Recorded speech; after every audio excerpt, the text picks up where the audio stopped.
এবারের আইপিএলেও মুম্বই ইন্ডিয়ান্সের হয়ে ট্রফি জেতা হলো না হার্দিক পান্ডিয়ার। আহমেদাবাদে দ্বিতীয় কোয়ালিফায়ারে পাঞ্জাব কিংসের কাছে হারের পর হার্দিককে মাঠে বিধ্বস্ত অবস্থায় দেখা যায়। চোখে জল নিয়ে তিনি হারের দায় নিজের কাঁধে তুলে নেন। মরণবাচন ম্যাচে পাঞ্জাব কিংস 204 রানের বিশাল লক্ষ্য তাড়া করতে নেমেছিল। শ্রেয়াস আয়ারের 41 বলে অপরাজিত 87 রানের ইনিংস মুম্বইয়ের হাত থেকে ম্যাচ ছিনিয়ে নেয় এবং 11 বছর পর পাঞ্জাবকে ফাইনালে তোলে।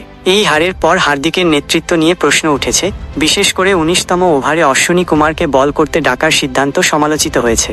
ম্যাচ হারার পর হার্দিককে মাঠে হতাশ হয়ে বসে থাকতে দেখা যায় এবং তোয়ালে দিয়ে চোখ মুছতেও দেখা যায়। পরে তিনি জানান, হারের দায় আমি নিচ্ছি। বিশেষ করে বলতে চাই শ্রেয়সের কথা। ও প্রত্যেকটা সুযোগ কাজে লাগিয়ে অসাধারণ খেলেছে। আমরা ঠিকঠাক রান তুলেছিলাম। বোলিং ইউনিটের আরও কার্যকরী হওয়া উচিত ছিল, কিন্তু পাঞ্জাব এত শান্ত থেকে আমাদের ওপর চাপ তৈরি করেছে যে আমরা নিজেদের পরিকল্পনা মাফিক বল করতে পারিনি। মুম্বই ইন্ডিয়ান্সের ট্রফি স্বপ্ন। 2020 সালে শেষবার আইপিএল জিতেছিল মুম্বই।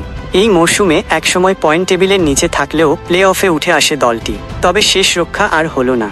অধিনায়ক হিসেবে হার্দিক দলকে ট্রফি এনে দিতে পারলেন না। উল্টে আইপিএল স্বপ্ন শেষ হওয়ার দিনে তার নেতৃত্ব দেওয়ার ক্ষমতা নিয়ে প্রশ্ন উঠল।